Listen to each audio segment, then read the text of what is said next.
So, welcome back to the SemiAmericans podcast. We have a special guest joining us today, Dr. Jovel Fernandez, and she is both an MD in the field of OBGYN and PhD. There are not enough titles and adjectives to describe all of Dr. Fernandez's accomplishments, and she has now added author to her list. Dr. Fernandez has just recently released her book, The Expat: Powerful Life Lessons from Living, Working, and Traveling Around the World, which is available on Amazon, so please make sure to order your copy today. We have the links in the episode description. Dr. Fernandez has lived in 5 different countries: Belgium, Japan, Singapore, Philippines, and the United States, and traveled to over 50 countries and joins us today to discuss her experiences.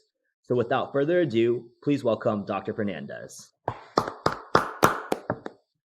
Welcome. Daniel and I were discussing your book, and we were actually having a hard time pulling questions because you make a lot of insightful observations throughout the book.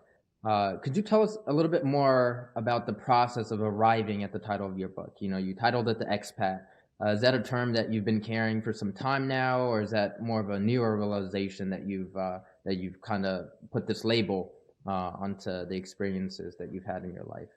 So it's interesting, Emmanuel, that you pointed it that way, because essentially when I started writing the book, this is the very first book that I wrote. I self-published, and throughout my career, I was labeled as an expat because I lived and worked in 5 countries, and being in the corporate side of it, part of my work also entailed a lot of traveling. It came with certain privileges. So the title was the last one that I had to consider when I wrote a book. I kept on writing with various themes that I thought will help, with the ultimate objective of helping others navigate through complexities when they are in uncomfortable, unfamiliar situations or challenges or environments. So the expat was the last thing. And when I look at expat, automatically it has to be checked because it's not a real word apparently in English language. So it's like underlined, but I kept on using it loosely because I know some would say EX-PAT or expatriate, but I guess expat is well understood. So yeah, I ended up using the word. I do believe that it will catch what I wanted to deliver in the first place. So are there any other labels you identify with besides expat? I mean, at this point, you could claim you're a citizen of the world, the way you've traveled all over the globe. Considering that you've lived in various countries for extended periods of time. These aren't just, vacations. Could you tell us a little bit more about any other labels that you can relate to? Oh, definitely. And essentially my eldest son, when he was asked at one point, here in the US, so somebody asked him, where are you originally from? So obviously he mentioned Philippines. I'm originally from the Philippines. We migrated here, also part of the expatriation here, but essentially his response was also associated with, I'm a citizen of the world. So when he was probed further what that meant, he said that I don't think I can identify myself with one country because I was educated in several countries. We live in various countries. I would say it's the same thing for me. I cannot identify myself with just one country. But to your point, the expat was one of them that I was loosely identified. Velvet Hammer in terms of leadership. And, it's all about like me as a leader because I led huge organizations, more than hundreds of individuals from various cultural backgrounds, various languages, various countries where they're affiliated in. And for me, Velvet Hammer means having that empathy to those individuals, but also ensuring that the deliverables are met. So I cannot be fooled, but I can be strict, but I'm also kind and also aware of their needs. So it's like delivering something as a leader with an like how it is. So that's another label that I was identified with. What I would like to be identified is a mother, a wife, a sister, and a friend. Of course, it will follow. I'm a physician. I'm an obstetrician gynecologist. I have subspecialty in oncology, and essentially I'm so passionate with that piece as well, curing cancer. And also, I do a lot of medical mission in the process. So again, I would like to be identified as a mom, as a wife, as a sister, as a friend. Yeah. That's amazing. And you mentioned that, all those influences that you've had within the countries that you've lived in has given you the ability to be, I guess, very empathetic as a leader. Do you think that's a strength of yours? Yes, I feel that when we are in certain environments, I feel that I don't know, for me, that's how it worked. I felt that I was able to absorb things or skills or capabilities that enabled me to be a better person, but not necessarily losing my essence in the process. So what does that mean? I remain to uphold my values and my principles, what I believe in. I don't compromise with them. And at the same time, maybe in the process, I become a better communicator. I become a better leader. I become a better person to others. I become a better mom, a better wife, a better friend, a better sister. So that's how I think it evolved in the process. One thing that I definitely was wondering about as I was reading your book is you make references to how in each country you spent time in, you encountered a different tradition or a different way of life. Did you ever notice anything that was universal within human nature, despite what part of the globe you were in? Something that would be a similarity or kind of brings all humans together. That's an excellent point. I would think one that is universal is the love of a mother to a child. That is the same everywhere in this world. It could be that how it is exhibited or demonstrated could be variable. Like in my book, Don't Open the Window, right? I know you have seen the story of, a baby thrown at me by a mom. So one could think, oh my goodness, you're a mom. Why are you giving away your baby, right? So, but if I look at it further, it's really the love of a mom to the child that really drove her to behave like that. So I think the universal behavior is the love of one mother to a child, the pride that we exhibit to our love to our original country where we are from. I think that always resonates across. Um, I know that there could be instances whereby, and I don't blame individuals when, maybe the acknowledgement of where they are from may not be mentioned for whatever reason. I guess, they don't want to be siloed. They don't want to be discriminated. And I don't blame them. But at the end, what I see as a universal behavior is the fact that people are so proud of their country and culture, wherever they're from. That's another area that I notice There's everywhere that I pride travel. in the traditions and the customs of their countries. Exactly, exactly. And their history, all those things. Yeah. To switch gears a little bit and to kind of give you a break from some of these harder hitting questions, I guess, what is a surprising do's and don'ts from your travels? We noticed that you've been to so many different countries, and for some of us that are looking to start traveling more and seeing the world, what are some things that you've noticed? Yeah. So there were several. I mean, one of the things that was interesting also that I wrote in my book is the chapter 3 minutes.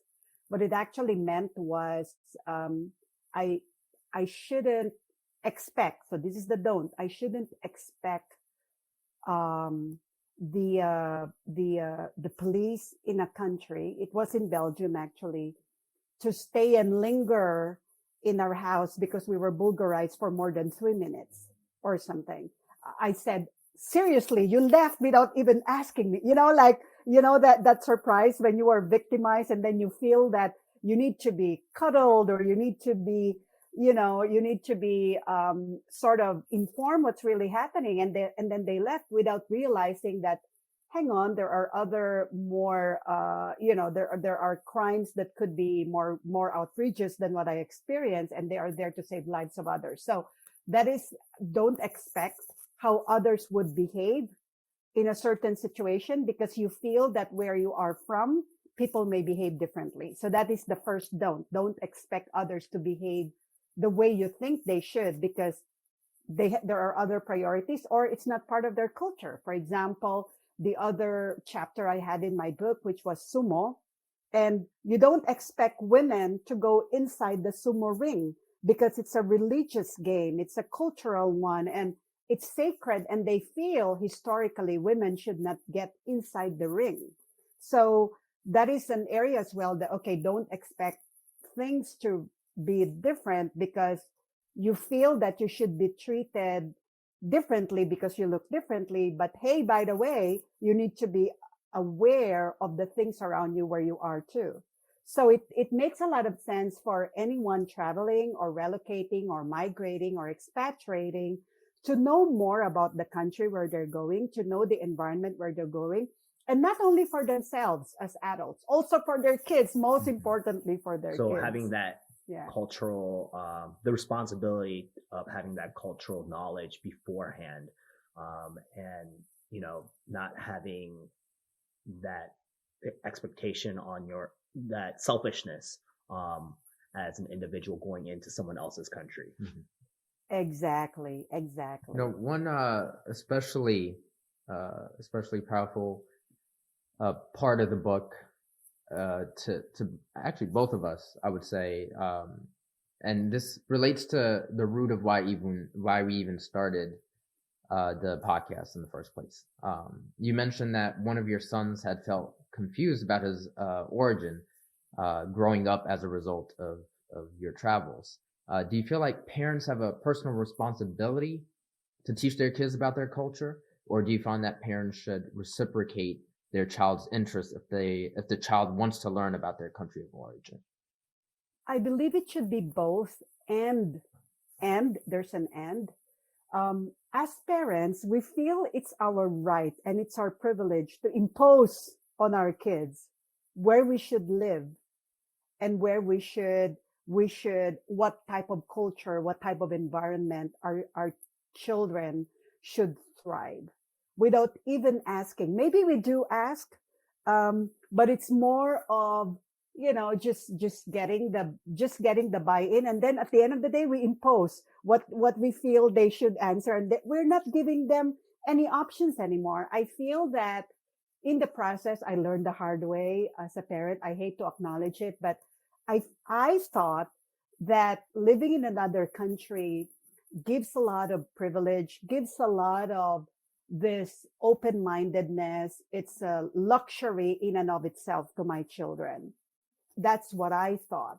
I was so dedicated with my work because as an expat, when you are labeled as an expat in the corporate world, there is a certain expectation because the company pays too much for you.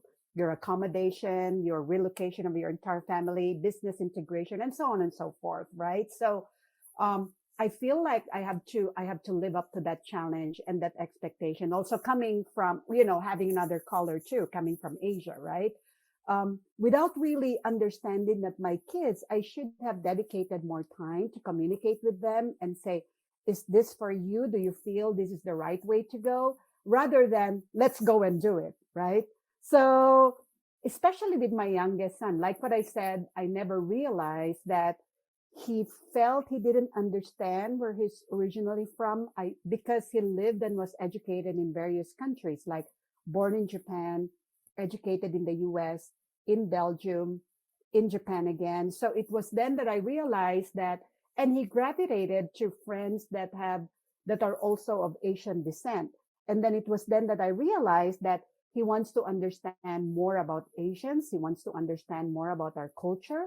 So if I had taken the time to tell him stories or to inform him about our culture, about our history, and then for him to know more and understanding the process rather than a process for him to really navigate through and look for answers, it could have been better. Who knows? Now, of course, they're mature.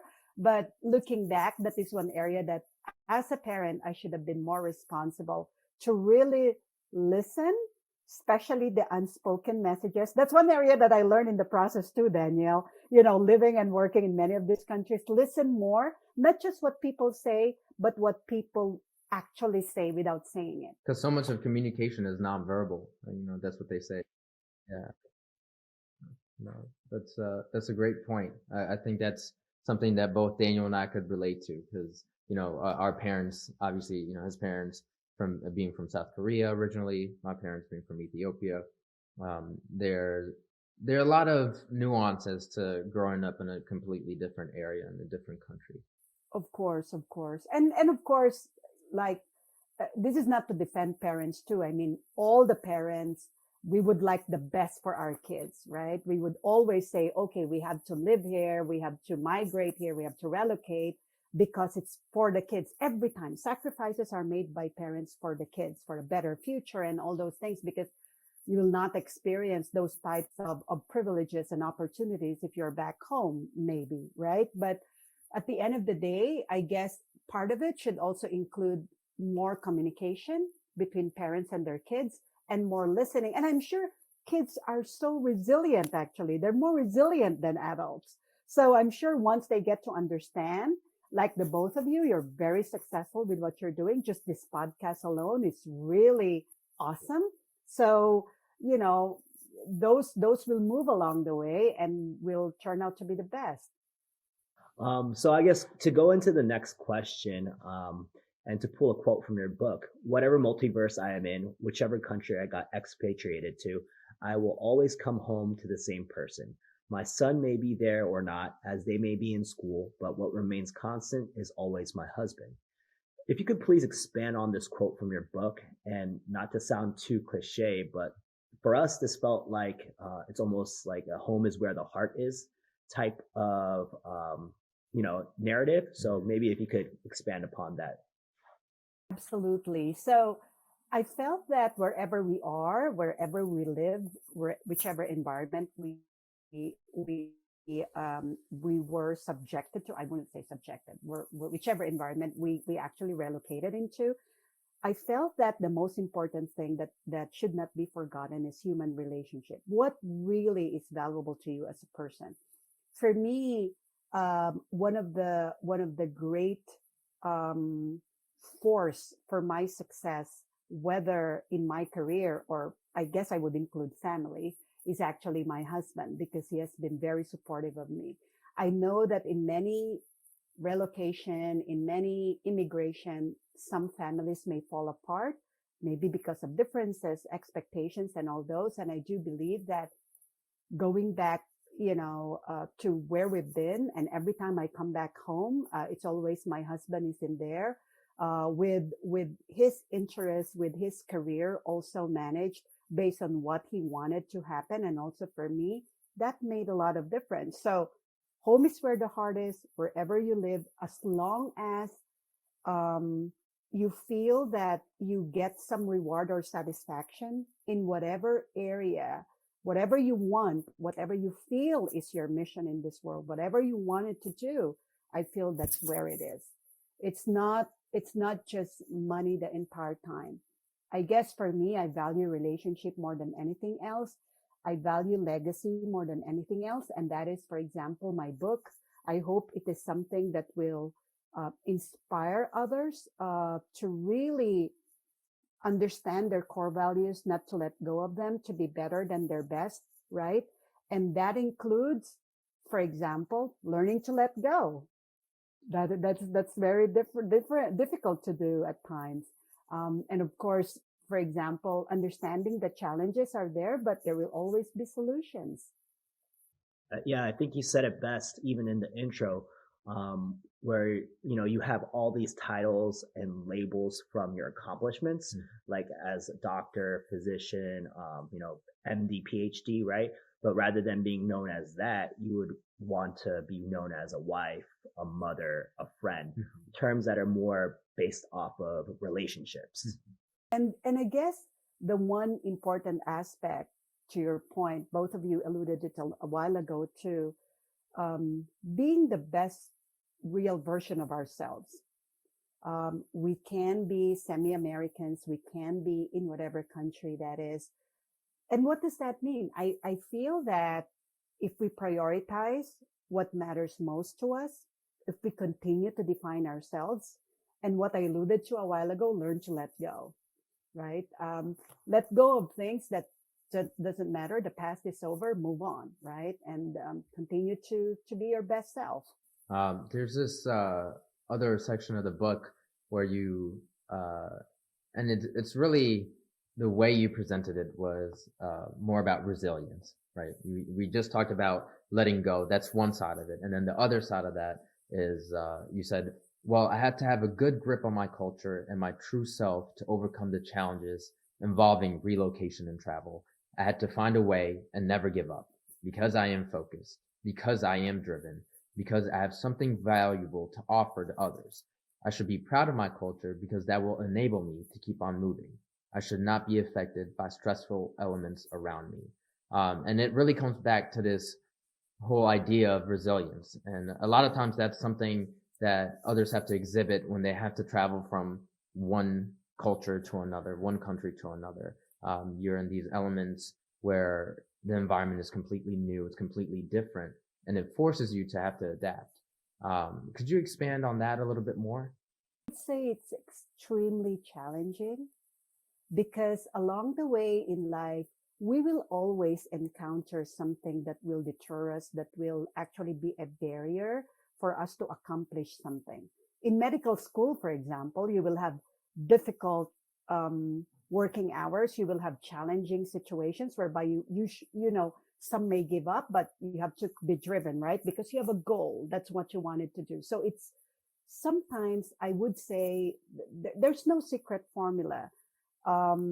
It's a challenge. Again, for me, what I felt drove me and enabled my success is, I'll share you, I'll let you in a little secret. I always think that cosmetic surgery or cosmetic intervention is pricey. So why will I be irritated by a challenging situation when in fact I have to pay for very expensive cosmetic surgery? I will pay for it. It's not the other person or the environment paying for it. I'll pay for it. So I would say, hey, and I'll tell myself cosmetic intervention, cosmetic procedure is pricey. Then I smile and then it helps me overcome that situation. Okay. So that's one thing. The other thing as well is, okay, does this really matter to me? Will I do a nitpicking on this situation? What's in it for me? Is it really valuable? Is it something? Okay, come on, I'll let it go. So that's the other secret that I always think of when I encounter challenging situations. So I have to be grounded. I have to do a lot of mindfulness, yoga and all those, deep breathing exercises, because come on, you will encounter really BS situations. You will encounter a lot of challenging situations whereby you felt like, hey, are you doing that because I'm a woman? Are you doing that because I'm Asian? Are you doing that because I have a different color? Are you doing that because I'm a mom or whatever? At the end of the day, just let it go. As long as your safety will not be compromised, right? That's another issue altogether. Your safety, safety of your loved ones will not be jeopardized or compromised. Just, think that cosmetic intervention is Don't sweat the pricey. little things. Yeah. Say again, Daniel. Sorry. Don't sweat the little things. Yeah, exactly. So Dr. Fernandez, what's been your favorite place to travel? Like, I know that you even mentioned at points you'd be on vacation with the family, but your mind would be elsewhere. It'd be on work, or you'd be preoccupied with something. And you kind of mentioned that as a point of regret, or looking back, you're like, I should have been present in that moment. And the times that you have been present while traveling, going on vacation, or traveling for work, what areas kind of stand out to you, besides the ones that you mentioned in the book, of course? So let me take a different spin on that. I don't want it to be like a fight between and among countries that I've been to, right? But I guess what I can say is I would love to walk in my garden right now, because for me, the best place to travel is, one, be able to relax, and two, be able to understand and reflect what I need to do next, and then get rid of negative energies around me or something. And I find that level of relaxation when I'm in my garden in my home. when it comes to traveling to places that could be useful in terms of, you know, maybe imbibing something new food, traveling in a nice plane, in a nice place. Because I grew up in a tropical country, I love to go to the beach. Of course, I would like to say Philippines is one of the best places to go because of the beautiful beaches. There are like areas that, when it comes to safety, you should be mindful of that, right? So, of course, I would also like to say Japan because it has a very unique culture in and of itself. Europe is very rich with history and very nice architectural landscape everywhere. Asia, any place in Asia is truly unique. People think those who haven't been to Asia, we all are the same, but actually no, every country is unique, right? Uh, Africa is also very nice. Oh my God, very rich as well with natural resources. I mean, I would say that anywhere that people would love to go, as long as, they shouldn't be stressed planning a vacation. They need to do this or do that. But at the end, if it's like a place where they really want to relax, they don't have to spend extravagantly on things. They can go anywhere, but understanding the do's and don'ts, like what I alluded to, right? And have that have that expectation to a certain degree whereby they really know what's happening around them. Amazing. I think we should probably ask you this earlier in the podcast, but where are you tuning in from today? I guess like looking at your LinkedIn prior, I saw that you had done extensive stints or extensive work and job periods in Japan, the United States, various countries. So I guess where are you current day? For me, well, first I'm a visiting professor in one of the universities in Japan. And I'm also a founding member of a company that we are trying to seek a cure for advanced cases of cancer. So orally, I'm very proud of it. We were able to understand a type of a drug mechanism whereby cancer patients, I'm so passionate about this. I want to change the conversation between a physician and a patient from, I'm so sorry you have cancer, to, that's just cancer, take this drug. Can you imagine what the impact of that will be, not just to the patient, but also to their families? So I'm into it right now, trying to accelerate its development. And of course, because I'm passionate at teaching, mentoring, coaching individuals, young individuals, whatever that is, whichever phase they are in right now, I also set up my own consulting company to really help them succeed in their career, whether they choose the corporate life or whether they stay in healthcare system that they are in. So that's what I've been doing. And of course, I don't forget my family. I should mention my family first, right? How do you, how do you manage your time with all these things that you're doing? I guess it's more of quality, I would think, more than anything else. So if I know that I will at least make it a point to have conversation with my husband, with my sons, to really listen and see what they're going through, if I'm there to help them without probing, without nagging. Hey, I'm here, your mom, I should help you. No, it's not like that, right? It's part of growing up. They should learn to be independent too. At the same time, I love my dog. I have my dog. I mean, really a huge distressor. And then, of course, as long as I can find that balance, and at the end of the day, if I have to make a choice, Daniel, what should I choose? Time with my family or work? I will definitely say my family. At the end of the day, they are the ones that matter. Thank you, Dr. Fernandez. This is, you really made a lot of great points that we can agree with as well. Definitely. Because Daniel and I both grew up in that family tradition where family is everything, right? And there's so much value placed on building, establishing these core values that all relate back to family. No, I'm sure your parents are very proud of you guys, because what you're doing and the way you're very driven, highly principled. So I'm sure your parents are very proud of you too. And this conversation with you, I think it gives a lot of perspective Definitely. and to not only us but other people that may be listening to our podcast that do have parents just like you that had to sacrifice a lot and were super driven and motivated to make sure that they were providing for their family so that they could have a better life, right? And it gives us a third party perspective, right, of you rather than just like looking at our immediate parents, if that makes sense. Exactly, exactly. And I can remember when I was writing a book because I actually had a book coach because this is entirely new to me. Okay.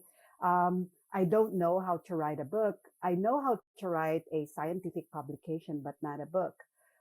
So when I was talking to my book coach and then we were thinking, okay, how many words should I include? How many chapters and all those? And it's like, okay, Javel, you have to have less than 30,000 words. Okay, is that a rule?